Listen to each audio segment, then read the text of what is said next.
Welcome to the deep dive. Today we're digging into something, well, fundamental to almost all life on Earth. Sunlight, and how plants use it.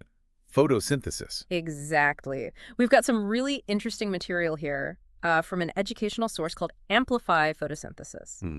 And our mission really is to unpack how that sunlight actually fuels life. From tiny plant cells right up to whole ecosystems. It's pretty amazing when you think about it. Sunlight seems so common, but it's the engine, isn't it? It really is. And hopefully we'll make some surprising connections for you today, maybe some aha moments about how nature works. Yeah, the source material does a good job of highlighting that chain reaction, how capturing that initial energy just kicks everything else off. Okay, so where do we start? Maybe at the plant level. Root cells and leaf cells, they seem quite different. They really are totally different jobs. The document spells this out nicely. Root cells, they're underground, obviously. Right, in the dark. In the dark. Their main role is soaking up water, grabbing nutrients from the soil. They even have these tiny extensions, root hairs, to get more surface area. Ah, okay. Maximizing absorption. Exactly. But because they're underground, no sunlight reaches them. So importantly, they don't have chloroplasts. Chloroplasts, those are the photosynthesis factors. Precisely. The little green powerhouses. Hmm. No chloroplasts means no photosynthesis. Roots can't make their own food energy. Okay, so they're the plumbing and pantry, kind of, fetching the supplies. That's a good way to put it. And then up top, exposed to the sun, you have the leaf cells. The solar panels. Yes, basically. Leaf cells are packed, absolutely packed, with chloroplasts. And inside those are chlorophyll. That's the green pigment, right? That's the one. It's brilliant at capturing light energy. So the loose job, the core job, is using that captured sunlight, plus carbon dioxide from the air. And the water, the roots sent up. And the water, exactly, using all that to make glucose, sugar. That's the plant energy. Oh, so it's this real partnership. Roots get water, leaves make energy using sunlight, and that energy feeds the whole plant, including the roots. It's a perfect team, completely interdependent. The source really stresses this. No water from roots. Photosynthesis stops. Grinds to a halt. Yep. And flip side, no energy from leaves.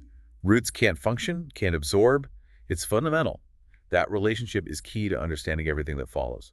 Okay, so let's dive deeper into that energy conversion itself. Photosynthesis, what's actually, happening chemically? Well, at its core, it's this amazing transformation. Producers, plants, algae, they take sunlight energy, Okay. carbon dioxide from the air, and water. And inside those chloroplasts, the atoms get rearranged. It's a chemical reaction, or really a series of them. And the result? The result is glucose, that energy-rich sugar molecule, and oxygen, which is released. Yeah. The stuff we breathe. Right. So the plant gets its energy share, and we get oxygen as a bonus. Pretty much. And what's really key here, as the document points out, is where the carbon comes from. From the carbon dioxide in the air, you said. Exactly. It takes carbon from the non-living world, the air, abiotic, and builds it into a living molecule, glucose, biotic matter. That's actually huge, isn't it? Turning air into life stuff. It absolutely is. Producers are the bridge. They bring carbon into the food web. Almost everything starts there, and it's all powered by sunlight. Okay, that makes sense. So how does this then scale up? How does sunlight affect whole ecosystems? The material had a lake example. Ah, yes, the lake. It's a really clear illustration. Think about the edges of a lake, the shallow parts. Yeah, lots of weeds, fish, bugs. Right. Teeming with life. Why? Because sunlight can get down through the water there. Allowing photosynthesis. Exactly. Producers, like algae and aquatic plants, are busy making those energy storage molecules, glucose, starches, fats eventually. Everything else needs those to live. But then you go deeper. You go deeper, down to the bottom where it's dark, the dead zone they call it sometimes, and it's pretty empty. Because no sunlight gets down there. Correct. No sunlight, no photosynthesis by producers, which means no production of those essential energy molecules. So the base of the food web is just missing. It's cut off. All organisms need energy storage molecules, as the source states. If the producers can't make them because there's no light, then there's very little energy to support anything else. Simple as that. Wow. It really drives home how direct that link is. Energy isn't just there. It has to be made, captured first. And sunlight is the key initiator for most ecosystems. Okay, sticking with dramatic effects, the material also mentions the Arctic. That sounds like an extreme example. It really is. The contrast between Arctic winter and summer is stark, and it's all about sunlight. Right, because of the Earth's tilt. 6 months of dark, 6 months of light. sort Well, of. near the North Pole, yeah. You Yeah. get those long periods of 24-hour darkness in winter and then 24-hour sunlight in summer. 24 hours of sun. Photosynthesis must go wild. It does. The Uh, document calls it a boom. With constant sunlight, Arctic plants just photosynthesize like crazy, non-stop energy production. And everything else follows. Absolutely. It fuels a huge burst of life. Plants grow fast. Herbivores have tons to eat. Predators follow them. Migratory birds fly thousands of miles. They time their arrival for the feast. Precisely. And they time their reproduction too, having babies when food, that plant energy, is most abundant. It's critical for survival. And the animals store energy too, right? Like fat. Yes, converting that plant glucose into fat reserves is vital for getting through the dark, lean winter. Then, as the sun dips again, the plants go dormant. Like they go to sleep or just survive as seeds. Both, yeah. They wait for the light to return. The whole ecosystem pulses with the sun. Amazing. Okay, let's shift gears. Coral reefs. Beautiful, colorful.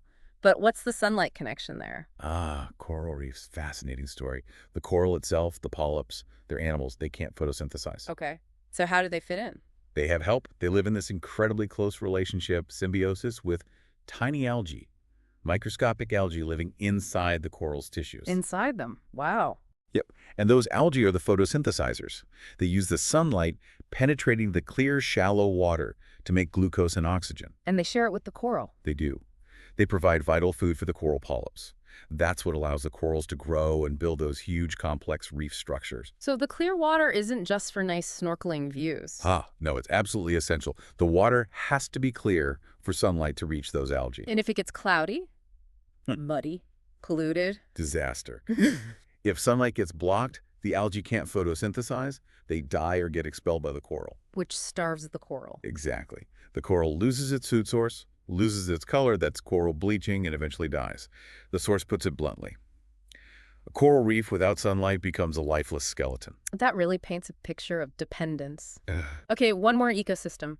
The rainforest, loads of life, but a different light situation, right? Very different. You have that incredibly dense canopy, layers of leaves way up high. That's where most of the sunlight gets intercepted. Intense photosynthesis up there. So like the deep lake, not much light reaches the bottom. Very little. The document says maybe only 2% of the sunlight makes it to the forest floor. It's quite dim down there. And that limits what can grow. Significantly.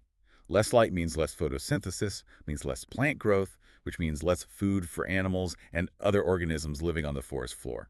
But the material mentions something about trees falling. Right. That's a great point. When a big tree falls, it creates a gap in the canopy, a temporary hole. A shaft of sunlight. Exactly.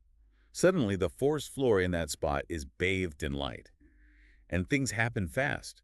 Dormant seeds might suddenly sprout, fast-growing, light-loving plants shoot up. A little burst of activity. A temporary burst, yes, Yeah. until the surrounding trees grow and fill the gap, or new trees grow up in the gap, and the floor goes back to being shady. It just shows how immediate that effect of light is. Even a temporary beam makes a difference. It really does. It highlights that light availability, even moment to moment, shapes the dynamics. So bringing it all together, the message seems crystal clear. I think so. Sunlight is just foundational. It's the primary driver. From the way root and leaf cells work together in one plant, to the vast differences between a sunny lake shore and the deep bottom, or the Arctic summer boom, or the delicate life of a coral reef, or even those light gaps on the forest floor. It all traces back to capturing that light energy through photosynthesis. That initial conversion. So just recapping the key takeaways from our deep dive today, we saw those distinct roles of root and leaf cells, how they cooperate. We looked at photosynthesis itself, that crucial conversion of light, CO2, and water into energy. Turning non-living into living. Right. And then we saw sunlight's huge impact across ecosystems, the lake's dead zone, the Arctic's seasonal pulse, the coral's reliance on algae, the rainforest's light gaps. It really dictates where and how life can thrive. Absolutely. Which leads to a final thought for you listening. Yeah, something to maybe mull over. Think about how this basic principle, capturing light energy, shows up elsewhere, not just in nature. We'll think about human innovation. Agriculture, for instance, how we design fields, choose crops, all trying to maximize sunlight capture. Or solar panels, right, directly harnessing that energy. Exactly. Solar technology. It makes you wonder, how does understanding these deep biological roots of energy capture inform what we do or what we could do? That's a great point. Seeing the parallels between a leaf cell and a solar cell, in a way. Really fascinating stuff to consider. It puts things in perspective. It certainly does. Well, thanks for joining us on this very illuminating deep dive into the power of sunlight.